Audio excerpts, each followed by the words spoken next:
सभी श्रोताओं का स्वागत है। आज की कहानी रविंद्रनाथ टैगोर द्वारा रचित भिखारिन है। अंधी रोजाना मंदिर के दरवाजे पर जाकर खड़ी रहती। दर्शन करने वाले बाहर निकलते तो वह अपना हाथ फैला देती और विनम्रता से कहती, बाबूजी, अंधी पर दया हो जाए। वह जानती थी कि मंदिर में आने वाले मनुष्य सहृदय और श्रद्धालु हुआ करते हैं। उसका यह अनुमान मिथ्या न था। आने जाने वाले 2-4 पैसे उसके हाथ पर रख ही देते। अंधी उनको दुआएं देती और सहृदयता को सराहती। औरतें भी उसके पल्ले में थोड़ा बहुत अनाज डाल दिया करती थी। सुबह से शाम तक वह इसी प्रकार हाथ फैलाए खड़ी रहती। उसके बाद मन ही मन भगवान को प्रणाम करती और अपने लाठी के सहारे झोपड़ी का पथ ग्रहण करती। उसकी झोपड़ी नगर से बाहर थी। रास्ते में भी प्रार्थना करती जाती, किंतु राहगीरों में अधिक संख्या सफ़ेद वस्त्रों वाले की थी, जो पैसे देने की वनस्पत झड़कियाँ दिया करते थे। तब भी अंधी निराश ना होती और उसकी याचना बराबर जारी रहती। झोपड़ी तक पहुँचते पहुँचते उसे 2-4 पैसे मिल ही जाते। झोपड़ी के करीब पहुँचते ही एक 10 साल का लड़का उछलता कूदता आता। अंधी टटोल कर उसके माथे को चूमती। बच्चा कौन है, किसका है, कहाँ से आया है, इस बात से कोई परिचय नहीं था। 5 साल हुए, पास पड़ोस वाले ने उसे अकेला देखा था। इन्हीं दिनों एक शाम के समय लोगों ने उसकी गोद में एक बच्चा देखा। वह रो रहा था। अंधी उसका मुंह चूम चूम कर उसे चुप कराने की कोशिश कर रही थी। वह कोई असाधारण घटना न थी, इसलिए किसी ने भी न पूछा था कि बच्चा किसका है। उसी दिन से यह बच्चा अंधी के पास था और प्रसन्न था। उसको वह अपने से अच्छा खिलाती पिलाती और पहनाती थी। अंधी ने अपनी झोपड़ी में एक हड़िया गाड़ रखा था। शाम के समय जो कुछ मांग कर लाती उसमें डाल देती और उसे किसी वस्तु से ढक देती, इसलिए कि दूसरे व्यक्तियों की दृष्टि उस पर ना पड़े। खाने के लिए अन्न काफ़ी मिल जाता था। उससे काम चलाती। पहले बच्चे को पेट भरकर खिलाती, फिर स्वयं खाती। रात को बच्चे को अपनी छाती से लगाकर वहीं पड़ जाती। सुबह होते ही उसको खिला पिलाकर फिर मंदिर के दरवाजे पर जा खड़ी होती। काशी में सेठ बनारसी दास बहुत ही प्रसिद्ध व्यक्ति थे। बच्चा बच्चा उनकी कोठी को जानता था। बहुत बड़े देशभक्त और धर्मात्मा थे। धर्म में उनकी बड़ी ही रुचि थी। दिन के 12 बजे सेठ स्नान ध्यान में संलग्न होते थे, परंतु ऐसे आदमियों का भी तांता बाता रहता था जो अपनी पूंजी सेठ जी के पास धरोहर के रूप में रखते थे। सैकड़ों भिखारी अपनी जमा पूंजी सेठ जी के पास जमा करते थे। अंधी को भी यह बात मालूम थी, किंतु पता नहीं अब वह अपनी कमाई यहाँ जमा करने में क्यों हिचकिचाती थी। उसके पास काफ़ी रुपए हो गए थे। हाड़ी लगभग पूरी ही भर गई थी। उसको डर था कि कोई चुरा ना ले। एक दिन शाम के समय अंधी ने वह हाड़ी उखाड़ी और अपने फटे हुए आंचल में छिपाकर सेठ जी की कोठी पर पहुंची। सेठ जी ने हाड़ी की ओर देखकर कहा, इसमें क्या है?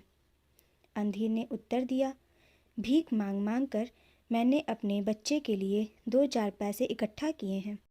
अपने पास रखते हुए डरती हूँ। कृपया इन्हें आप अपनी कोठी में रख लें।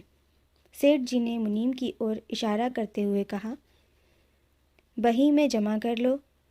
फिर बुढ़िया से पूछा, तेरा नाम क्या है?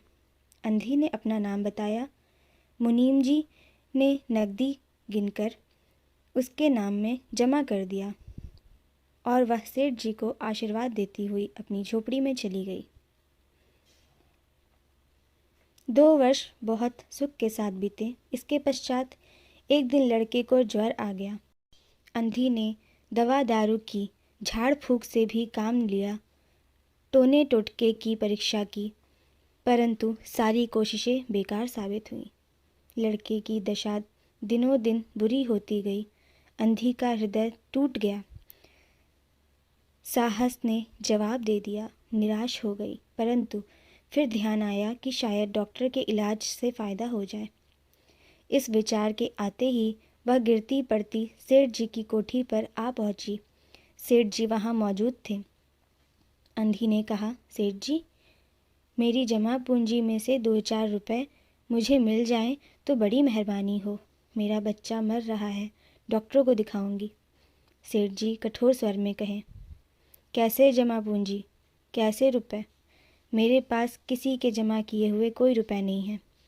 अंधी रोते हुए कही, 2 वर्ष हुए हैं, मैंने आपके पास धरोहर रखी थी, दे दीजिए, बड़ी दया होगी। सेठ जी ने मुनीम की ओर रहस्यमयी नज़र से देखते हुए कहा, मुनीम जी, जरा देखना तो, इसके नाम की कोई जमा पूंजी है क्या? तेरा नाम क्या है री? अंधी की जान में जान आई, आस बंधी। पहला उत्तर सुनकर उसने सोचा कि सेठ बेईमान है, किंतु अब सोचने लगी शायद उसे ध्यान न रहा होगा। ऐसी धर्मी आदमी भी भला कहीं झूठ बोल सकता है? उसने अपना नाम बता दिया। उलट पलट कर देखा, फिर कहा, नहीं तो इस नाम की 1 पाई भी जमा नहीं है। अंधी वहीं बैठी रही। उसने रो रो कर कहा, सेठ जी, परमात्मा के नाम पर, धर्म के नाम पर कुछ दे दीजिए, मेरा बच्चा जी जाएगा, मैं जीवन भर आपके गुण गाऊंगी। परंतु पत्थर में कोमलता ना आई। सेठ जी ने गुस्से से उत्तर दिया, जाती है या नौकर को बुलाऊं? अंधी लाठी लेकर खड़ी हो गई और सेठ जी की तरफ मुंह करके बोली, अच्छा, भगवान तुझे बहुत दे, और अपनी झोपड़ी की तरफ चली गई। यह आशीर्वाद न था, बल्कि एक दुखी का श्राप था। बच्चे की दशा बिगड़ती गई, दवा दारू हुई नहीं, फ़ायदा क्यों होता। एक दिन उसकी हालत चिंताजनक हो गई, प्राणों के लाले पड़ गए। उसके जीवन से अंधी भी निराश हो गई। सेठ जी पर रह रहकर गुस्सा आता था। इतनी धनी व्यक्ति हैं, 2-4 रुपए दे देता तो क्या चला जाता, और फिर मैं उससे कुछ दान नहीं मांग रही थी, मैंने अपने जमा किए हुए पैसे मांगे थे। उसे सेठ जी से नफरत हो गई। बैठे बैठे उसको कुछ ध्यान आया। उसने बच्चे की ओर देखा और उसे गोद में उठा लिया और ठोकरें खाती गिरती पड़ती सेठ जी के पास पहुंची और उनके दरवाजे पर धरना देकर बैठ गई। बच्चे का शरीर ज्वर से भभक रहा था और अंधी का कलेजा भी। एक नौकर किसी काम से बाहर आया। अंधी को बैठा देख उसने सेठ जी को खबर दी। सेठ जी ने आज्ञा दी कि उसे भगा दो। नौकर ने अंधी से चले जाने को कहा, किंतु वह उस स्थान से हिली भी नहीं। मारने का डर दिखाया, पर टस से मस न हुई। उसने फिर अंदर जाकर कहा कि वह नहीं टलती। सेठ जी खुद बाहर गए, देखते ही पहचान गए। बच्चे को देखकर उन्हें बहुत अचंभा हुआ कि उसकी शक्ल सूरत उनके मोहन से बहुत मिलती जुलती है। 7 वर्ष हुए तब मोहन किसी मेले में खो गया था। उसकी बहुत खोज की, पर उसका कोई पता न मिला। उन्हें याद आई कि मोहन की जांघ पर एक लाल रंग का चिन्ह था। इस विचार के आते ही उन्होंने अंधी के गोद से बच्चे की जांघ देखी। चिन्ह अवश्य था, परंतु पहले से कुछ बड़ा। उनको यकीन हो गया कि ये बच्चा उन्हीं का है। उन्होंने तुरंत उसको छीनकर अपने कलेजे से चिपका लिया। शरीर बुखार से तप रहा था। नौकर को डॉक्टर लाने के लिए भेजा और स्वयं मकान के अंदर चल दिए। अंधी खड़ी हो गई और चिल्लाने लगी, मेरे बच्चे को ना ले जाओ, मेरे रुपए तो हजम कर गए, अब क्या मेरा बच्चा भी मुझसे छीनोगे? सेठ जी बहुत चिंतित हुए और कहा, मेरा बच्चा है, यही एक बच्चा है, 7 वर्ष पूर्व कहीं खो गया था, अब मिला है, इसलिए इसे कहीं नहीं जाने दूंगा और लाख कोशिशें करके भी इसके प्राण बचाऊंगा। अंधी ने एक जोरदार ठहाका लगाया। तुम्हारा बच्चा है, इसलिए लाख यत्न करके भी इसे बचाओगे? मेरा बच्चा होता तो उसे मर जाने देते क्या? यह भी कोई न्याय है? इतने दिनों तक खूब पसीना एक करके उसको पाला है, मैं उसको अपने हाथ से नहीं जाने दूंगी। सेठ जी की अजीब हालत थी, कुछ करते धरते बन नहीं पड़ता था। कुछ देर वहीं मौन खड़े रहे, फिर मकान के अंदर चले गए। अंधी कुछ समय तक खड़ी रोती रही, फिर वह भी अपनी झोपड़ी की ओर चल दी। दूसरे दिन प्रातः ईश्वर की कृपा हुई या दवा का जादू, मोहन का बुखार उतर गया। होश आने पर उसने आँख खोली तो सर्वप्रथम शब्द उसकी जुबान से निकला, माँ। चारों ओर अजनबी शक्लें देखकर उसने अपने नेत्र फिर बंद कर लिए। उस समय से उसका ज्वर फिर ज़्यादा होना शुरू हो गया। माँ की रट लगी हुई थी। डॉक्टरों ने जवाब दे दिया। सेठ जी के हाथ पांव फूल गए। उन्हें चारों तरफ अंधेरा दिखाई देने लगा। क्या करूं? अब एक ही बच्चा है, इतने दिनों बाद मिला है, तो भी मौत उसको अपने चंगुल में दबा रही है।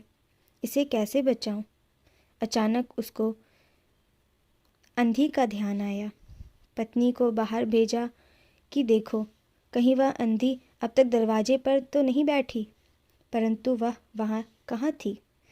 सेठ जी ने फिटने तैयार कराई और बस्ती से बाहर उसकी झोपड़ी पर पहुँचे।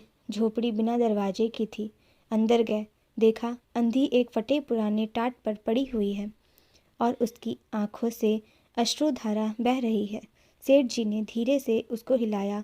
उसका शरीर भी अग्नि की तरह तप रहा था। सेठ जी ने कहा, बुढ़िया, तेरा बच्चा मर रहा है।